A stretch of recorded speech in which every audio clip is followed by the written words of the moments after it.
les gens qui arrivent.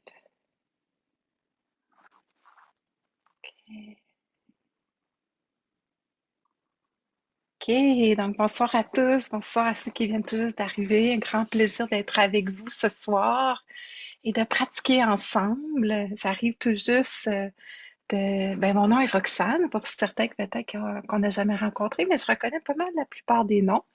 Roxane Do, enseignante à voix orale depuis plusieurs années. Et grand plaisir d'être avec vous. Je viens tout juste d'arriver de retour au Québec. Bien heureuse d'être de retour avec vous. J'enseignais dans les dernières semaines. Les 2 dernières semaines, j'étais à l'Insight Meditation Society aux États-Unis où j'ai eu la chance de rencontrer beaucoup de gens. Quand on enseigne là-bas, c'est des grands groupes, hein. Il y a presque 100 personnes par retraite, donc on est beaucoup à pratiquer ensemble. Donc, c'est différent, c'est une ambiance qui est différente parce qu'on est en communauté et on n'a pas la chance là, vraiment de connecter avec chaque étudiant toujours plus profondément. Donc, ça me fait plaisir d'être avec vous puis de voir un peu plus les visages et la communauté pour qu'on puisse pratiquer ensemble ce soir. Euh, ouais, alors cette pratique-ci, comme vous savez, on est vraiment dans l'exploration de ce qui est là dans le moment présent. On est curieux, curieuse de ce qui se passe dans notre monde intérieur, hein, comment ça bouge à l'intérieur de nous, comment, pas comment, mais plutôt qu'est-ce qui se passe en moi que je peux découvrir, reconnaître, aller en contact, peut-être même on pourrait dire entrer en intimité avec ce qui est vivant dans mon monde intérieur, mais aussi être en contact avec ce qui se passe autour de nous. Hier soir, quand j'arrivais, j'étais très touchée par un peu la ville qui bouillonnait. On sentait, moi je suis à Montréal, quelque chose qui se passe avec le printemps. Donc j'appréciais de connecter avec ça. Donc dans notre pratique de présence attentive, on est aussi intéressé par ce qui se passe en nous, mais aussi qu'est-ce qui se passe autour de nous, puis voir un peu c'est quoi la relation avec tout ça. Mais là, ce soir, on va faire une exploration un peu plus intérieure. On va entrer en contact avec ce qui se passe dans notre corps. Et notre corps, comme on le sait, est notre grand guide, dans notre enseignant. Il nous nomme très rapidement ce qui se passe en nous. Il est là pour nous aider à entrer en contact avec notre monde intérieur, voir qu'est-ce qui se passe au niveau de l'esprit, hein, comment le cœur est touché, comment le cœur euh, s'ouvre et se ferme, la rencontre des émotions et aussi la prise de contact des pensées. Dans notre pratique, on est bien évidemment intéressé avec le moment présent et aussi, par moments, ça va être de prendre conscience du monde des pensées. Quelles sont les pensées qui m'habitent présentement? Qu'est-ce qui est nourri dans l'esprit? Est-ce que c'est aidant? Est-ce que c'est vrai? Est-ce que c'est utile? Puis est-ce que c'est possible d'avoir les pensées vraiment comme un phénomène passager, comme ça peut l'être avec la rencontre, avec la chaleur, la fraîcheur des mains, et de ne pas voir les pensées comme un obstacle dans notre pratique. Alors, on est dans l'accueil ce soir de tout ce qui va émerger. Et l'idée, c'est est-ce que je peux rester très près de la réalité du moment? Très, très facilement, on peut se laisser, en fait, se laisser envahir ou perdre un peu notre ancrage au moment présent. Et l'idée, c'est que peu importe ce qui se passe autour de nous, est-ce qu'on peut rester en contact avec ce que notre corps, ce qu'on peut rencontrer, ce que l'attention découvre d'un instant à l'autre. Alors, on est invité à avoir cette présence qui est incarnée. Ça inclut le corps, ça inclut aussi tout ce qui se passe au niveau de l'esprit. OK, alors on va essayer ça ensemble. On va prendre une bonne vingtaine de minutes pour plonger dans la pratique ensemble. Je vais vous guider en les premières minutes pour nous permettre de vraiment s'enraciner, s'ancrer, établir l'attention dans le moment présent. Et ensuite, je vais vous laisser explorer à votre façon là, un peu ce qui est vivant en vous. Alors, je vous invite à trouver une posture qui est confortable. Et dans les enseignements classiques, le Bouddha nommait 4 postures. Donc, on peut être assise, on peut être debout, on peut être en train de bouger, Peut-être certains d'entre vous qui sont en train de prendre une marche, qui nous écoutent. Et on peut être allongé également. En prenant le temps de découvrir ce corps.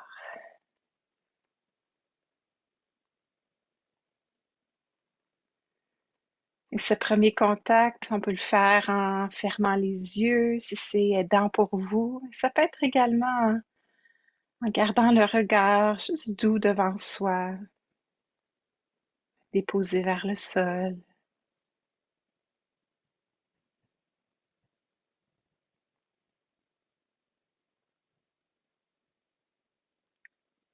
Et ce premier contact intérieur va peut-être amener quelques respirations, inspiration et expiration un peu plus profondes.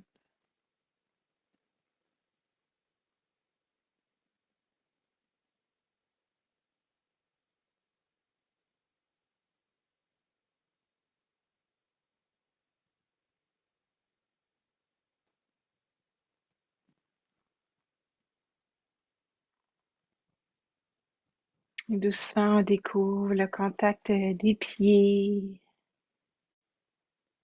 peut-être qui touchent la terre là présentement,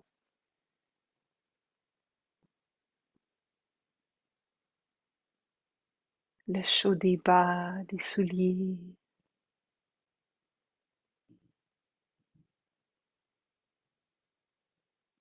La découverte de la gravité terrestre là, qui nous garde dans cette posture présentement.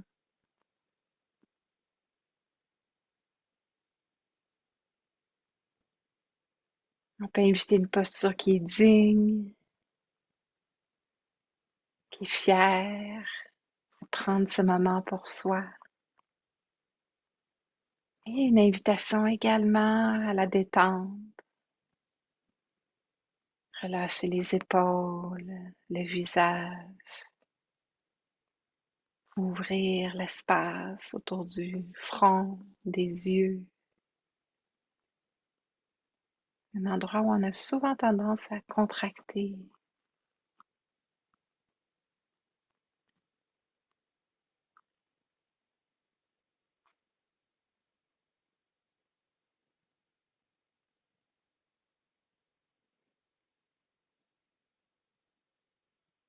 Et on découvre doucement ce corps qui respire.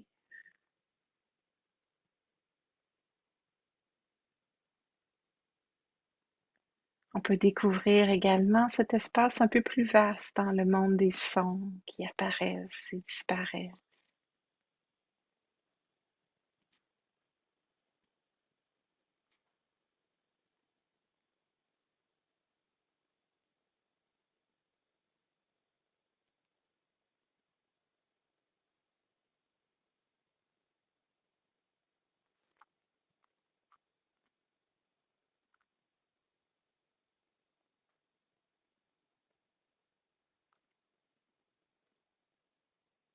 Ça se peut que l'attention s'établisse également dans diverses sensations dans le corps. La rencontre avec les mains, la fraîcheur de l'air sur la peau.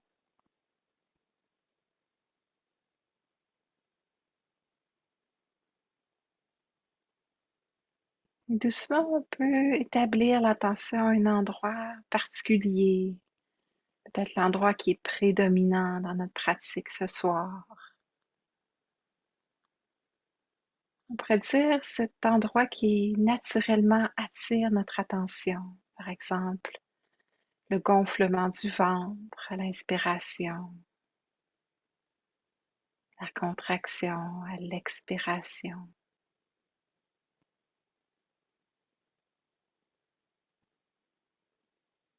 Ça se peut que pour nous, on préfère juste garder une pratique un peu plus vaste avec le monde des sons qui apparaissent et disparaissent. Au contraire, on est dans le mouvement avec la rencontre des sensations. Voyez ce qui semble juste pour vous. Et bien évidemment, même si on a ce point d'ancrage, cet objet primaire, afin d'établir notre présence, on est invité aussi à une autre sensation qui vient à l'avant-plan, à l'accueillir. Donc, malgré, par exemple, que je sois en contact avec ce corps qui respire, par moment, je vais découvrir, je vais prendre contact, je vais noter que cet esprit réfléchit, pense, planifie peut-être. Ou par moment, je vais découvrir, la présence d'une émotion qui vient de prendre naissance dans cet esprit, dans ce cœur, peut-être présence de tristesse, de joie, ou un état intérieur comme la fatigue qui se fait connaître. Là, notre pratique ce soir est de simplement voir comment ça se déploie, comment c'est connu dans le moment présent.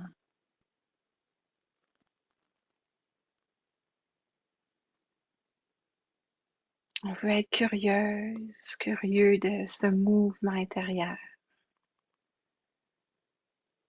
Ici, il n'y a rien de particulier qui attire l'attention. L'attention doucement revient à ce point d'ancrage, cet objet primaire.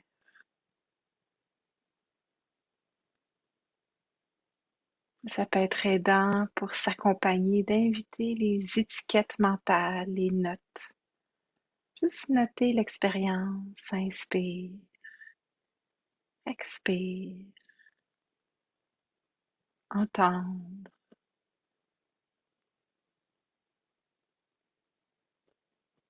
gratitude, calme, expire.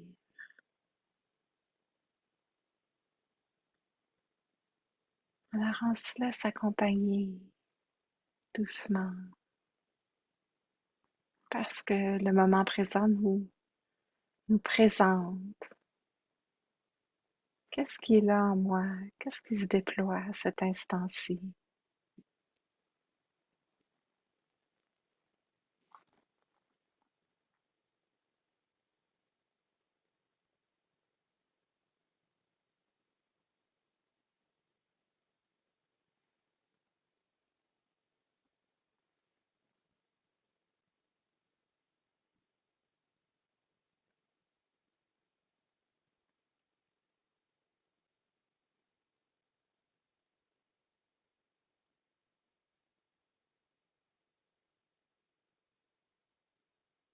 En invitant cette présence incarnée, bienveillante.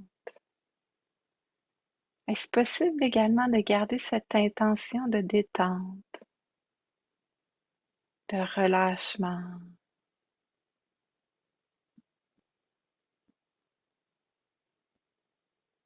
et vraiment voir notre pratique comme une rencontre intime avec nous-mêmes, pas quelque chose que je dois forcer.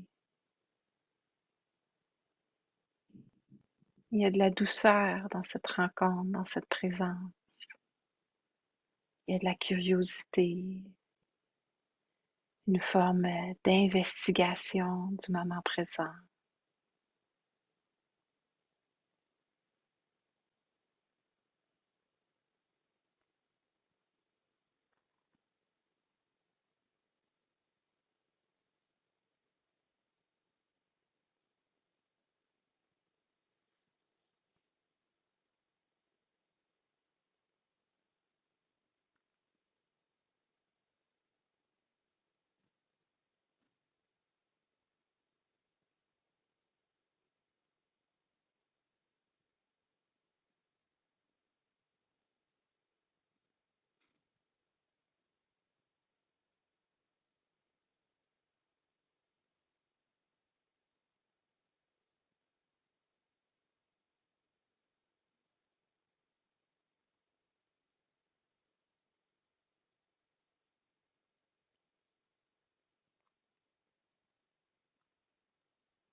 Qu'est-ce qui est connu présentement? Si on découvre là, qu'on était un peu courtisé par les pensées, un peu ailleurs, choses à faire demain. L'invitation est juste de revenir doucement, reprendre contact avec ce corps, de venir établir encore une fois la présence dans les sensations, dans la respiration.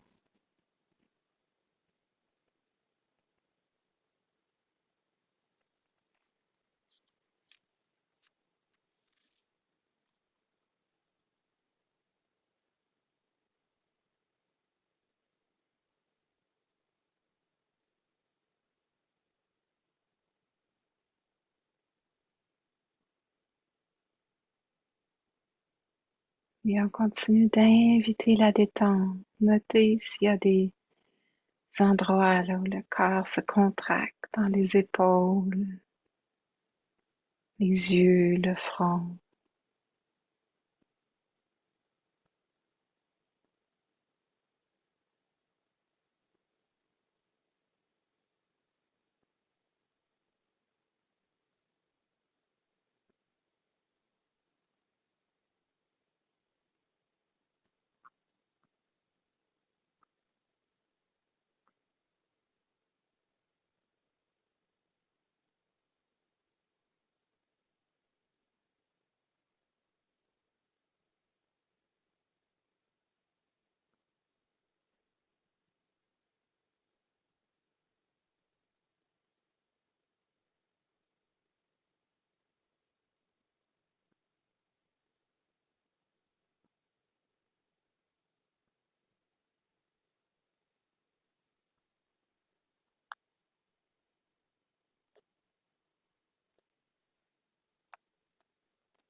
Un instant à la fois, on note, on découvre les changements, les variations dans ce qui est connu. On découvre là, que certaines sensations, mouvements de l'esprit apparaissent et disparaissent.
On continue de découvrir ces changements,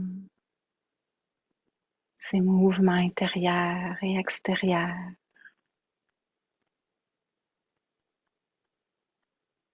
Simplement être là au milieu là, de ces phénomènes passagers.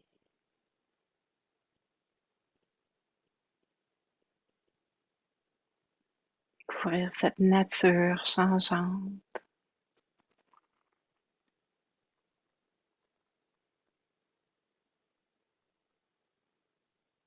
Assis au milieu de tout ça, est-ce qu'il y a de la présence bienveillante?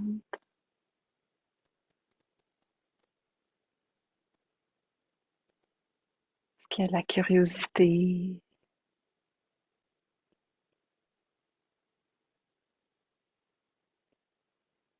de l'accueil, du non-jugement?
Encore juste quelques minutes à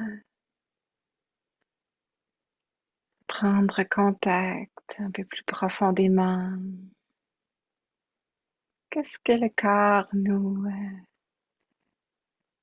met à l'avant-plan? Qu'est-ce qui se passe dans le monde de l'esprit? Est-ce qu'il y a un état intérieur particulier ce soir ou ce matin, cet après-midi, si on écoute à un autre moment? Qu'est-ce qui est là?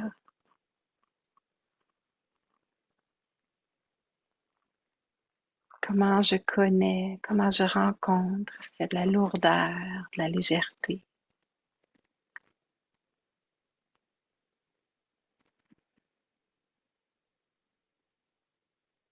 Et on peut noter, est-ce qu'il y a une envie d'autre chose, une recherche d'un état particulier? Ou est-ce qu'il y a ce grand accueil,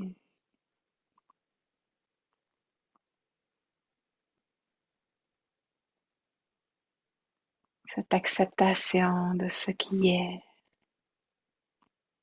à ce moment-ci?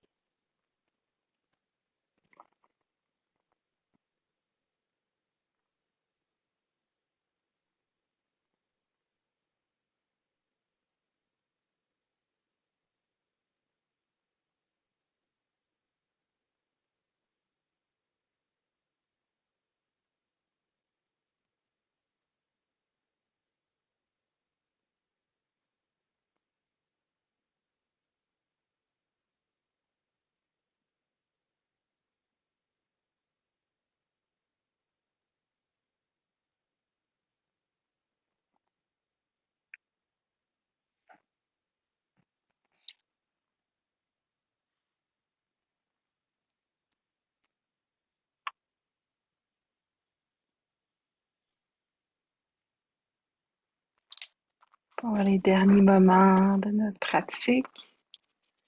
Ça peut être bien de juste noter, là, revenir à quelle est mon intention?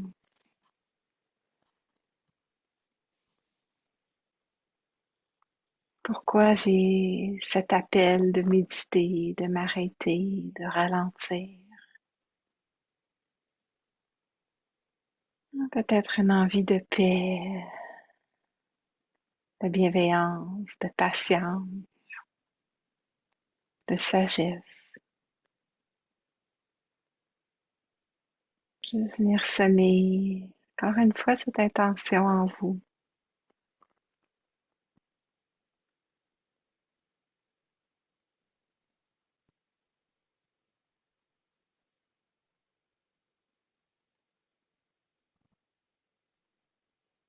Ça peut être bien aussi de mettre à l'avant-plan là on est plusieurs, on est ensemble. Il y a cette communauté qui nous soutient.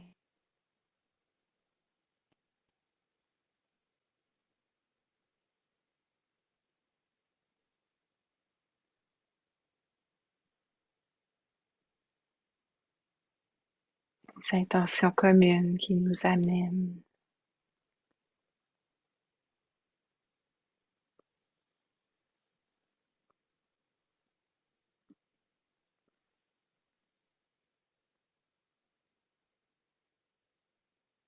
Que tous les bienfaits de notre pratique ensemble rejaillissent sur tous les êtres. Que tous les êtres soient en paix, en santé, en sécurité, protégés.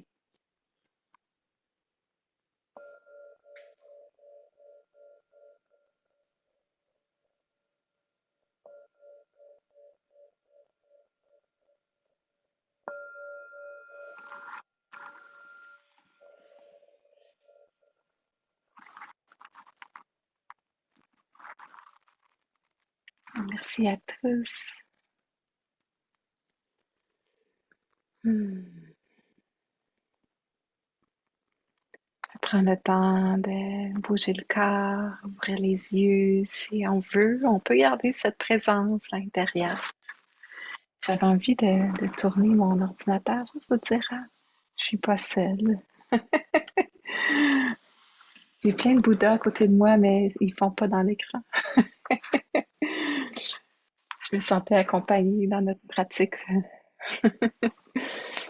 Ah, encore une fois, le monde des perceptions. Qu'est-ce qui se passe là? Qu'est-ce qui se passe en arrière de chez nous? OK. Alors, ouais, cette pratique-ci hein, qui nous accompagne là, dans notre vie. Puis on veut que cette pratique de présence attentive, hein, de pleine conscience, c'est vraiment un outil, une philosophie, une façon d'être qui accompagne tous les aspects de notre vie.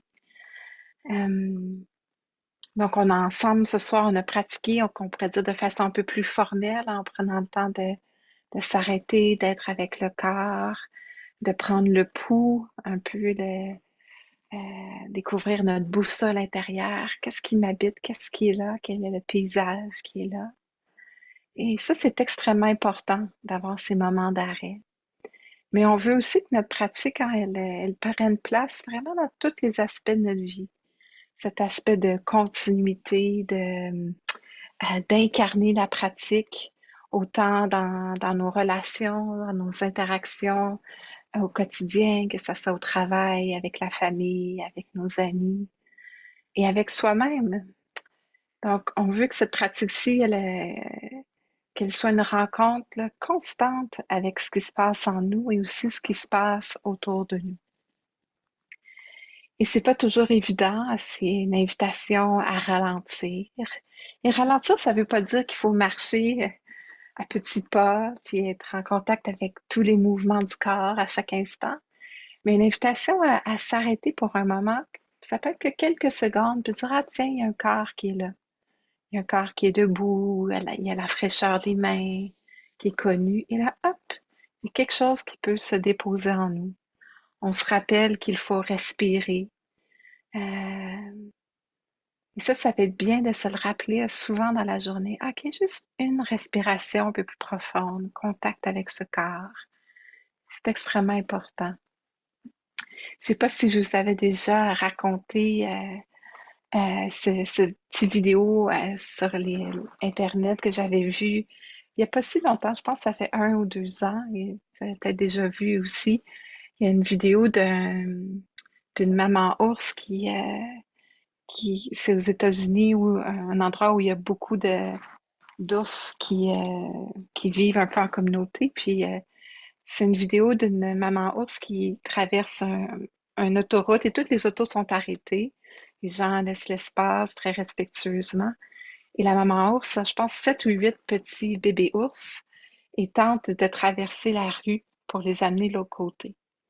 Et dans la vidéo, c'est très mignon. Bon, il y en a deux, trois qui la suivent, puis là, d'autres qui restent de l'autre côté, puis elle les amène, elle en amène quelques-uns d'un bar. Et là, elle revient pour chercher les autres.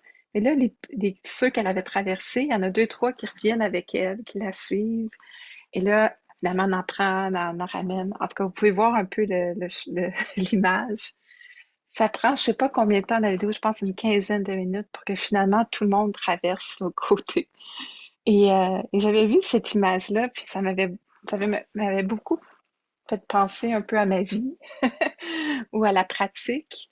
On peut l'avoir de différentes façons, hein, que souvent on a besoin de recommencer, de se rappeler encore, de reconnecter avec ce qui est vivant en nous. Puis là, hop, on repart dans nos trucs. Puis là, hop, on va aller se rechercher ou se ramener, recontact avec le corps.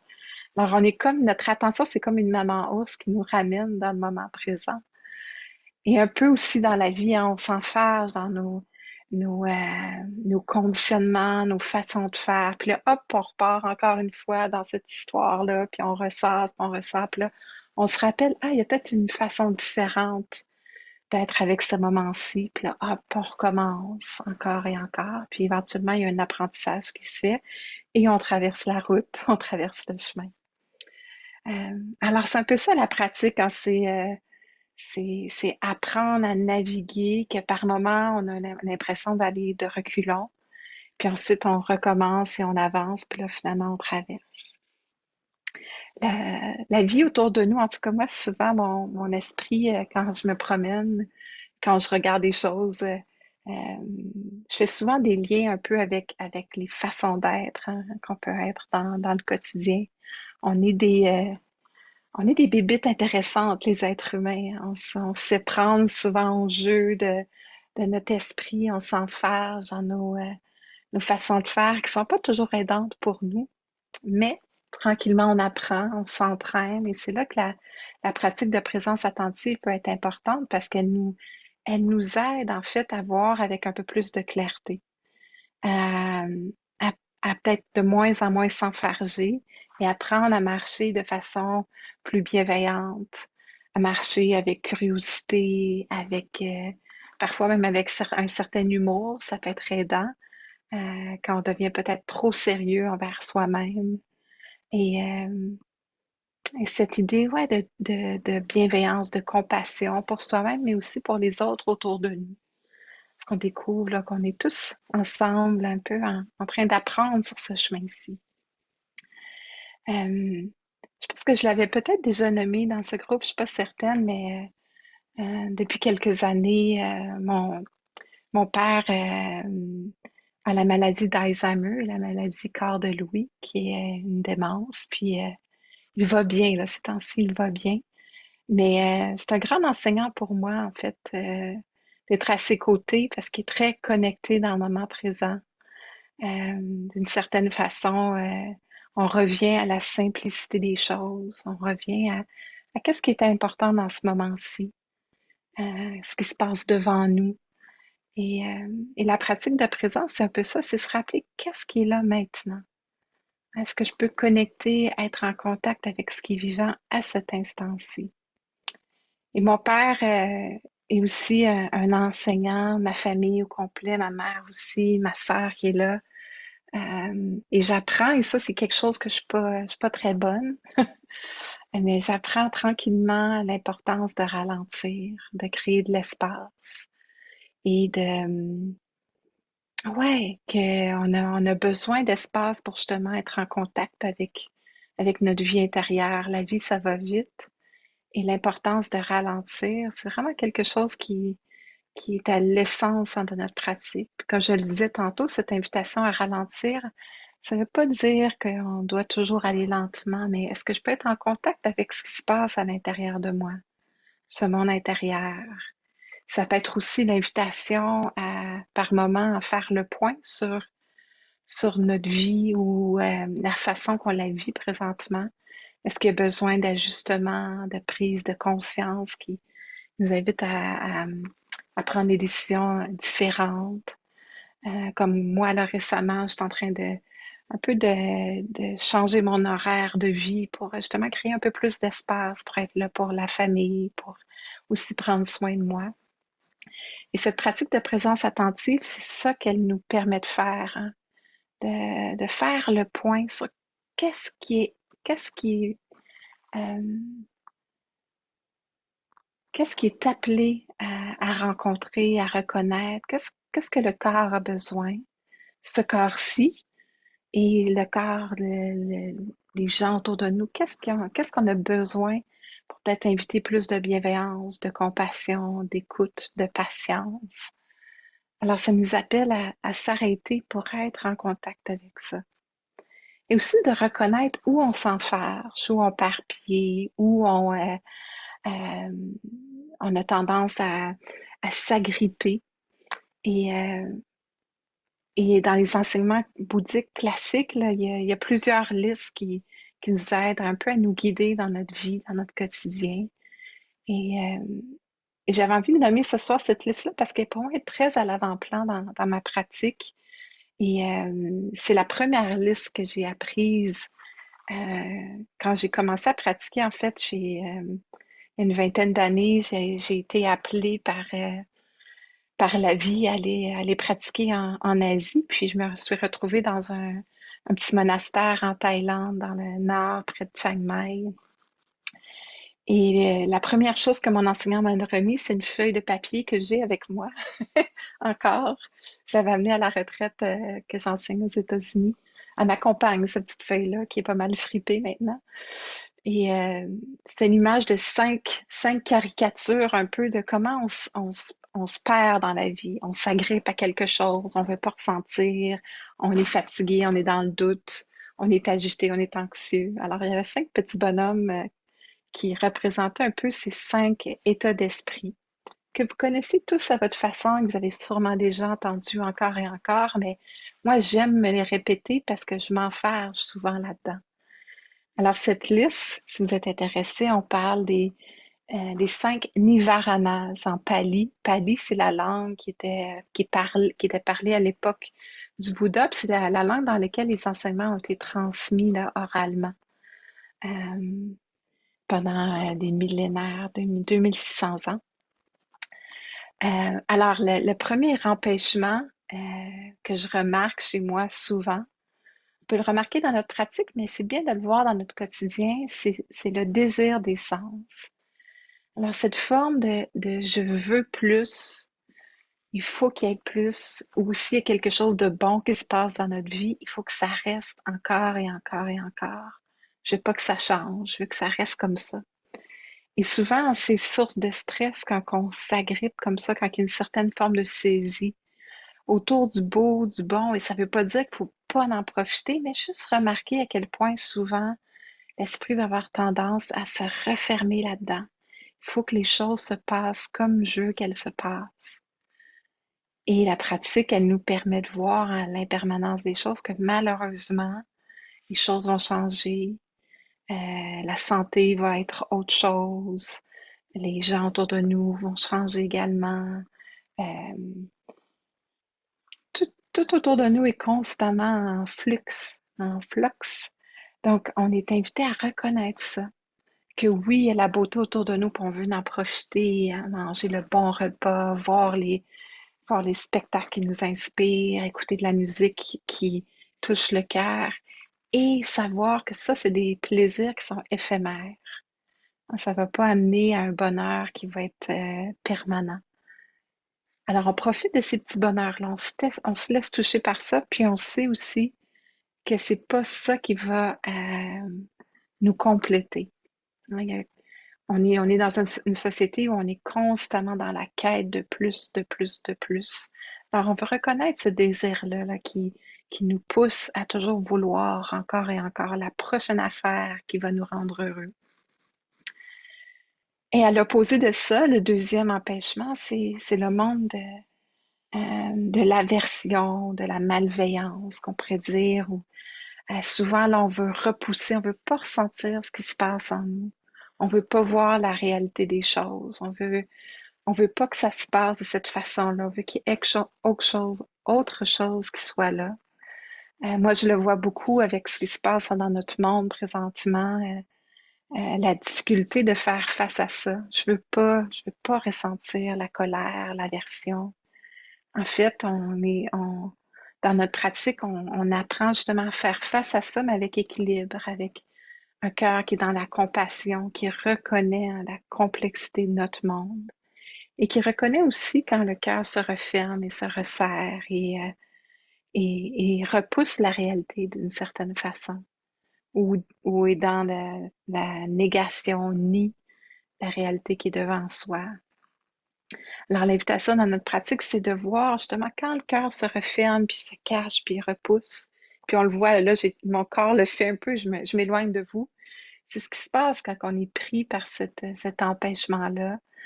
Pascal Auclair parle souvent, c'est un peu comme mettre des lunettes, hein, puis là, je mets les lunettes de l'aversion, puis toute la façon que je vais percevoir la réalité va être avec cette teinture-là. Alors, je vais être conscient de ça, hein, que je vais peut-être regarder les choses de façon un peu plus négative ou de façon un peu plus dure. Et l'idée, c'est d'être conscient que ce regard-là qui est posé sur la réalité. Euh, et aussi apprendre à trouver l'équilibre dans ce qu'on vit là, dans notre monde qui est très complexe et pas toujours facile à faire face.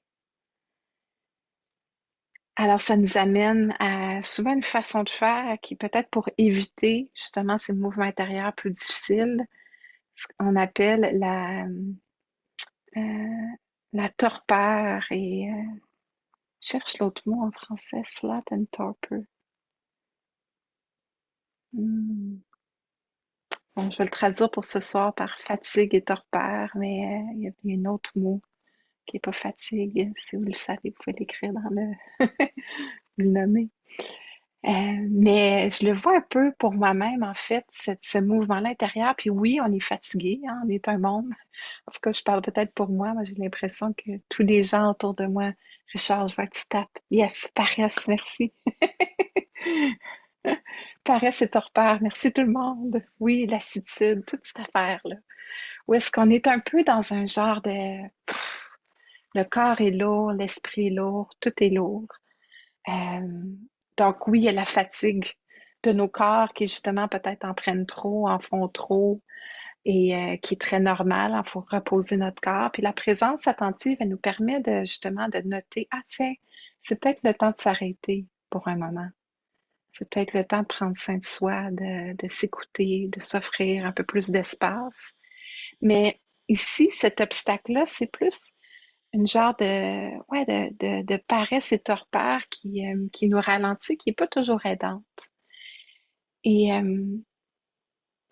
c'est pas nécessairement les enseignements classiques ici, mais j'ai envie de nommer, moi je le vois dans mon propre corps en ce moment, une certaine forme de figement intérieur. C'est comme il y a tellement de choses qui se passent autour de moi qui sont pas toujours faciles à faire face, que c'est comme si mon système nerveux se fait OK, on s'arrête. Et là, il n'y a pas grande émotion qui peuvent rentrer. Il y a vraiment une paresse qui se passe, une lourdeur intérieure. Et ça, on veut la rencontrer. On veut prendre le temps d'être avec ça, inviter de la bienveillance, inviter de l'espace, se connecter avec la nature, qui va venir énergiser le corps, puis justement donner de l'espace à ce que notre système nerveux retrouve son équilibre intérieur. Et je pense qu'on est beaucoup là-dedans. Il y a beaucoup de gens euh, c'est comme il y a une intensité là, dans notre vie présentement. Et la présence attentive, c'est vraiment une force importante, hein. Elle nous invite à justement s'offrir cette bienveillance-là pour créer de l'espace, trouver aussi un équilibre intérieur pour pouvoir naviguer là, ces hauts et ces bas sans perdre pied. Et ensuite, avec tout ça, il y a le quatrième obstacle qui est l'agitation intérieure. Peut-être que vous ressentez ça en ce moment là, comme une agitation constante, ou on parle aussi parfois d'une certaine forme d'anxiété qu'on peut reconnaître. Et j'entendais à la radio cet après-midi qu'une personne sur deux présentement souffre d'anxiété dans notre monde. Alors si ça fait partie de vous, vous n'êtes pas seul. Moi, je peux vraiment noter là, ces temps-ci que cet esprit-ci, il y a de l'anxiété, hein, ça se referme, ce cœur-ci. Puis là, c'est de voir comment on s'accompagne là-dedans. Et c'est là que notre pratique de présence attentive est extrêmement importante. Encore une fois, elle nous invite à rester curieux de ce qui est là, à reconnaître notre humanité qui est complexe, qui est touchée par ce qui se passe autour de nous, par ce qui se passe en nous, conditionnée par de multiples choses, hein. Puis il y a plein de causes et conditions qui viennent ensemble. Alors, on apprend à voir aussi que c'est pas tout à fait personnel à nous, hein. C'est cette nature-là qui se déploie, elle est là parce qu'il y a beaucoup d'éléments qui viennent ensemble. Puis c'est bien de découvrir qu'on n'a pas tout à fait le contrôle sur ça, mais qu'on peut inviter justement des intentions, des pratiques qui nous invitent à rencontrer ça avec un peu plus de sagesse, avec un peu plus de clarté et de bienveillance et de compassion. Donc, tous ces mots-là là, qui sont importants dans notre quotidien à cultiver. Et ça nous amène au dernier des obstacles, des empêchements qui nous permet d'avoir une paix intérieure, c'est ce, ce mouvement intérieur qui est le doute. Et le doute, moi, mon grand ami, le doute, peut se déployer de différentes façons. Ça peut être le doute entre notre propre capacité de faire face à la vie, euh, le doute en nos propres qualités intérieures, le doute si on va plus dans la pratique, le doute dans ce chemin pratique, mais un peu un doute qui peut parler de la vie en général. Qu'est-ce que je viens faire ici? Ça peut tourner de plein de façons. Et souvent, ce doute-là, qui n'est pas un doute, il y a un doute qui est très important, hein, qui est le doute qui questionne, qui invite la sagesse, qui invite le discernement. Ça, c'est super important de l'avoir. Mais il y a une forme de doute qui nous amène plutôt dans une spirale intérieure, où là, le mental va avoir tendance à proliférer, à tourner encore et encore, à se re-questionner, à entrer dans le jugement de soi. Euh, alors, on veut être au courant de ça pour justement peut-être laisser de l'espace. Et c'est un empêchement qui est difficile à sortir parce que souvent, on va croire ce que les pensées nous racontent. On va y croire très fort, puis on va dire que ça a raison de raconter cette histoire-là. Alors, c'est important de noter, là, est-ce que c'est vrai ce que l'esprit raconte? Est-ce que c'est tout à fait vrai? Est-ce que je peux être 100% certaine que c'est vrai ce qui est dit? Et qu'est-ce que je serais sans cette pensée-là? Ça, c'est Byron Katie, qui était une femme qui a vécu apparemment un grand éveil, une forme de sagesse, puis elle questionne beaucoup les pensées. J'apprécie un peu j'apprécie beaucoup, pas un peu, beaucoup cet apprentissage-là, cette façon de faire. Est-ce que c'est vrai? Est-ce que c'est vraiment vrai? Qu'est-ce que je serais sans cette pensée-là? Et ensuite, elle invite à inverser la pensée. Donc, ça peut être intéressant de juste noter, hein, c'est quoi les pensées qui m'habitent? Est-ce qu'il y a un thème qui est récurrent ces temps-ci? Puis qu'est-ce que je peux faire pour peut-être aider ce thème récurrent-là à peut-être avoir un autre dialogue, une autre façon de faire? Comme je Je suis un livre ouvert ce soir. Moi, mon thème récurrent ces temps-ci, ou peut-être ces dernières, je dirais ces 2 dernières années, c'est que je suis fatiguée, j'en ai trop. Euh, ouais, qu'il faut que je fasse l'espace, il faut que je ralentisse. Puis là, je vous dirais là, que dans les derniers jours, c'est comme si je sens que là, finalement, je suis en train de prendre des actions qui vont plus dans cette direction-là. Mais ça prend du temps hein, à apprivoiser là, tout ce qui se passe à l'intérieur de nous, puis à se donner de l'espace pour être avec ça. Puis éventuellement, il y a quelque chose qui se passe en nous qui dit, OK, ça, il faut que ça change. Ou ça, est-ce que je peux peut-être regarder ça autrement pour que justement ça soit peut-être un petit peu moins lourd, un petit peu moins difficile à faire face. Et ça, c'est notre pratique de présence attentive qui nous accompagne là-dedans. Et elle nous invite, notre pratique de présence, à vraiment faire le point. Puis tantôt, je vous demandais, là, je vous invitais à venir déposer cette intention en vous. Euh, ça peut être très important et très nourrissant, en fait, que ce soit à chaque matin ou à chaque fin de journée, de vraiment se questionner sur qu'est-ce qui est important pour moi, qu'est-ce que j'ai envie de mettre à l'avant-plan dans ma vie, qu'est-ce que j'ai envie de nourrir, en fait, quel genre de monde qui m'intéresse, quelles sont les qualités intérieures que j'ai envie de cultiver. Alors, c'est un peu ça que notre pratique nous invite hein, à se questionner, à se re-questionner, à mettre en place cette rencontre intime avec soi-même, qui invite par le fait même une rencontre peut-être un peu plus intime ou euh, plus même vulnérable avec le monde qui nous entoure. Euh, ouais, j'ai envie ce soir de finir avec un texte de ce cher Richard Ouagamez que je vous lis souvent. Est-ce que je vais le trouver?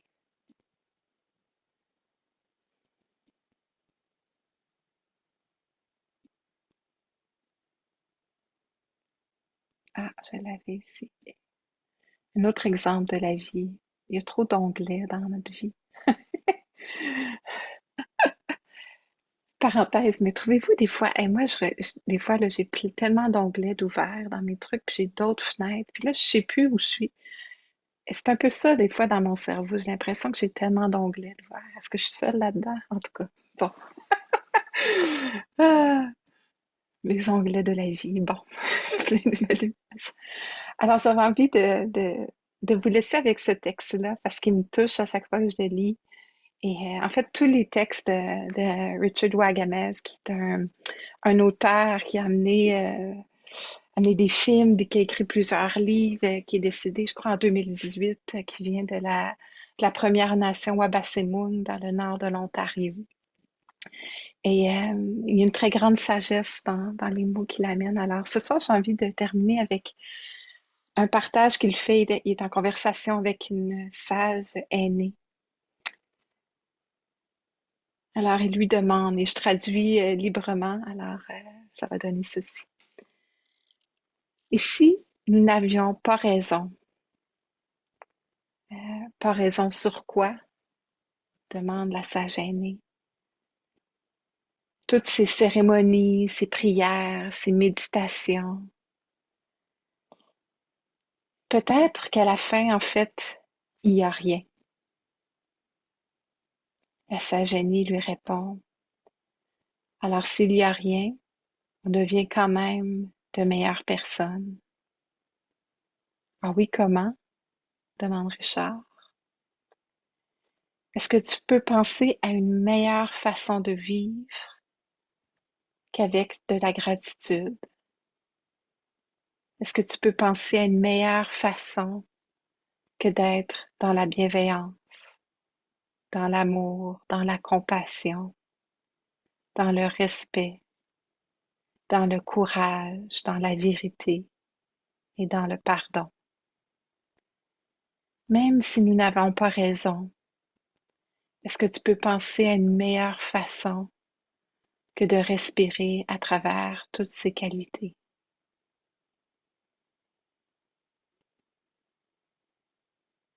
Je ne pouvais pas trouver d'autres raisons.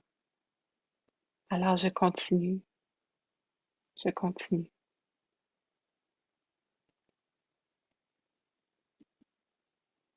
Alors cette invitation est de continuer à respirer à travers ces qualités de bienveillance, de pardon, de patience, d'écoute. Et on ne sait pas ce qui s'en vient, on ne sait pas ce qui s'en vient dans notre vie, on ne sait pas ce qui s'en vient à la fin de notre vie, mais que d'avoir simplement cultivé ces qualités-là, il n'y a pas un meilleur chemin que ça. Alors, je nous invite à continuer de marcher ensemble sur ce chemin-là. Et je nous laisse inspirer par le grand Jean-Pierre Ferland qui nous a quittés ce week-end. Euh, Si on est tous là, la petite gang, en train de cultiver ces qualités-là, une chance qu'on ça, une chance qu'on ça. Et on pourrait vraiment avoir un monde meilleur si ensemble on ferait que ça, cultiver ces qualités intérieures.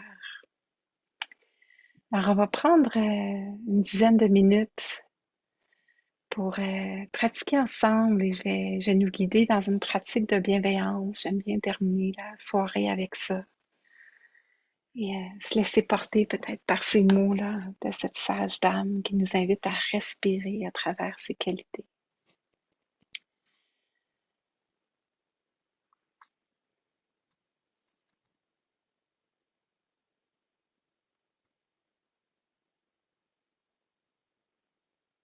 Alors, on peut peut-être là, juste retrouver là,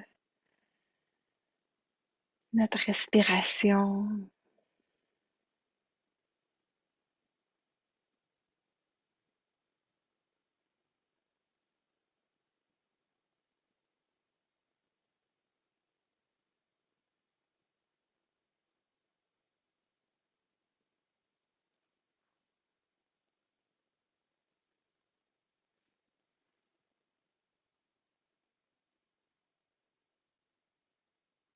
Et à notre façon, on peut venir s'entourer de cette qualité de bienveillance.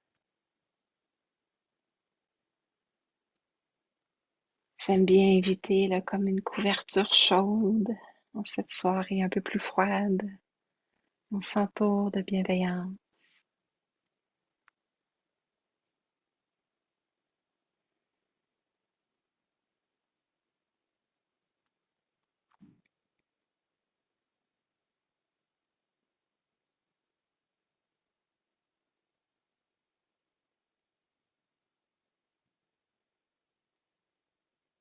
Et pour pouvoir offrir notre compassion, notre bienveillance à l'autre, c'est important de remplir notre cœur.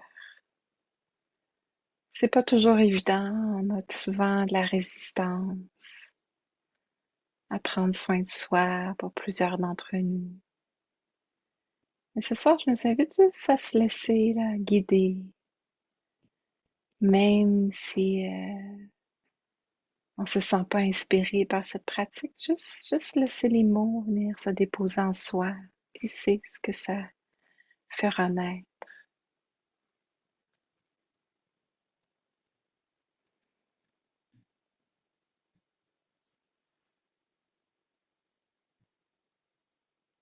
Que je sois en paix,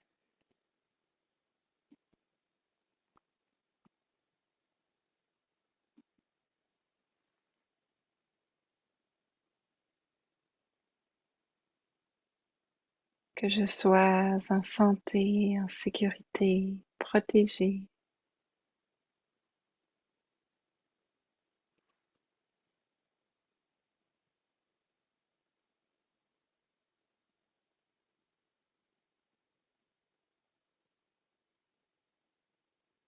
que je m'accueille complètement tel que je suis à cet instant-ci,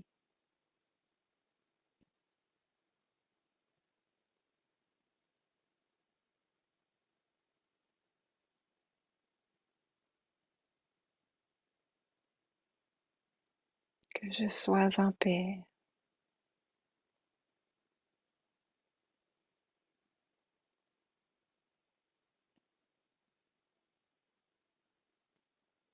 que je sois en santé, sécurité, protégée,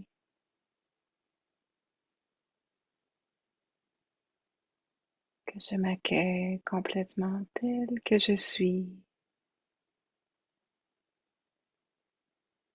que je vive avec aise.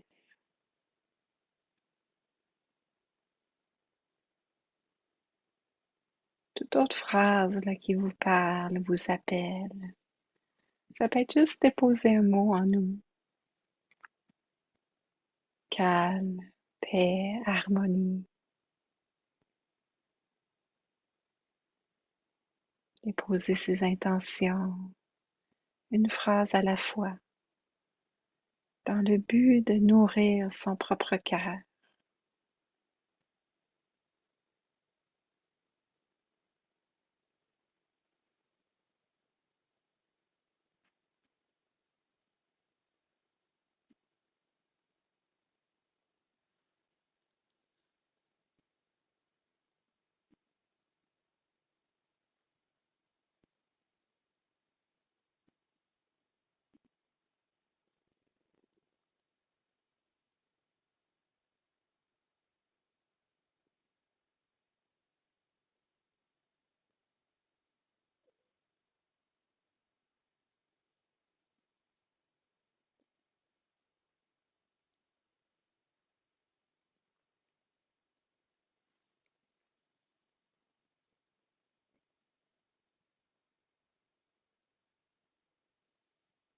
Une inspiration, une expiration à la fois. On dépose ses qualités.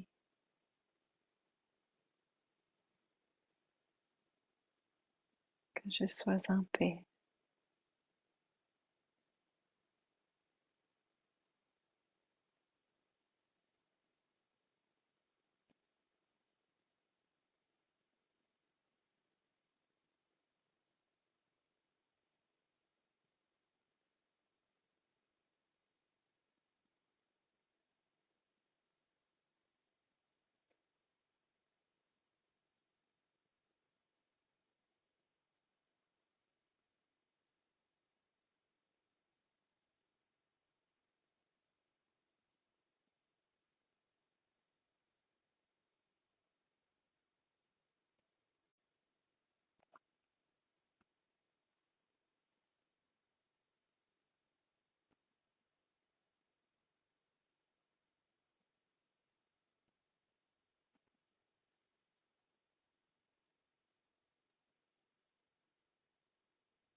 Et doucement, continuant de nourrir notre cœur, on va prendre un petit moment pour ouvrir cette pratique à ces gens autour de nous.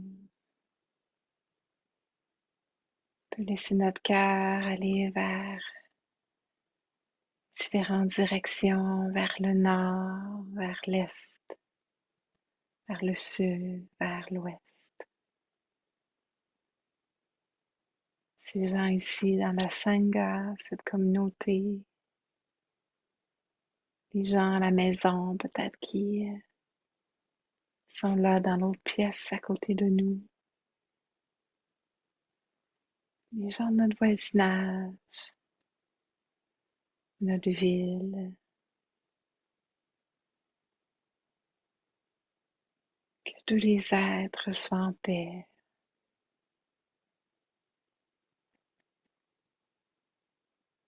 que tous les êtres soient en santé, sécurité, protégé.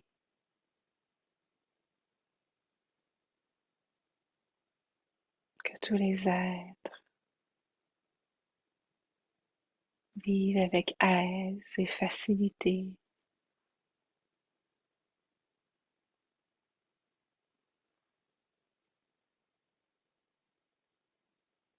On peut laisser notre cœur s'ouvrir un peu plus en incluant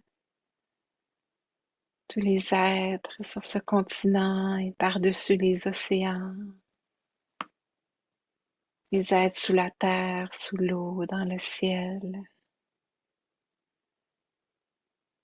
les êtres qui ont un grand besoin de notre soutien,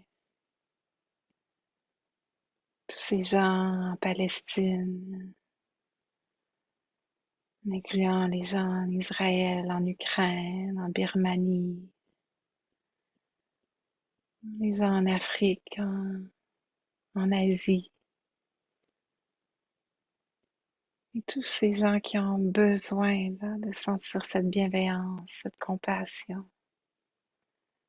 que tous les êtres soient en paix,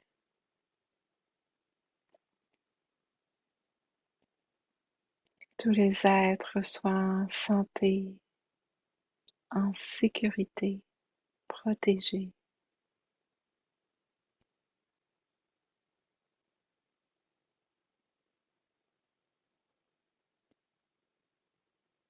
que tous les êtres soient en paix dans toutes les directions, peu importe leurs circonstances, que tous les êtres trouvent la paix dans leur cœur, tous les êtres soient en santé, en sécurité, protégés.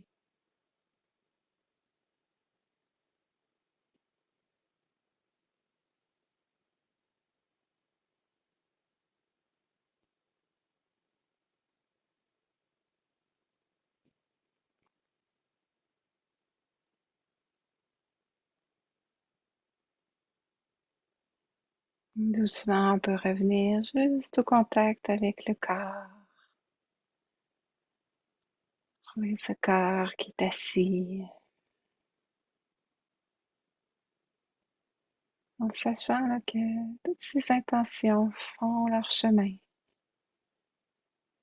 et nous aident en premier lieu là, à ouvrir notre propre cœur doucement à la complexité de la vie.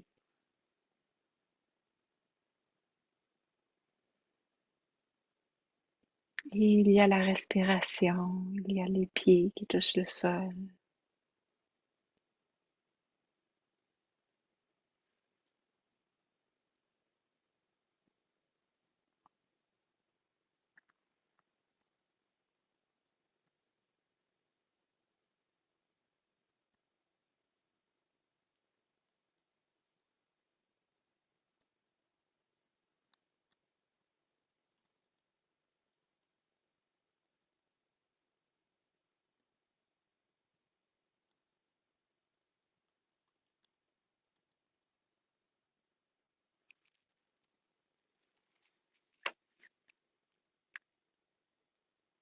Que notre pratique, que ses bénéfices soient pour tous les êtres, que tous les êtres soient en paix.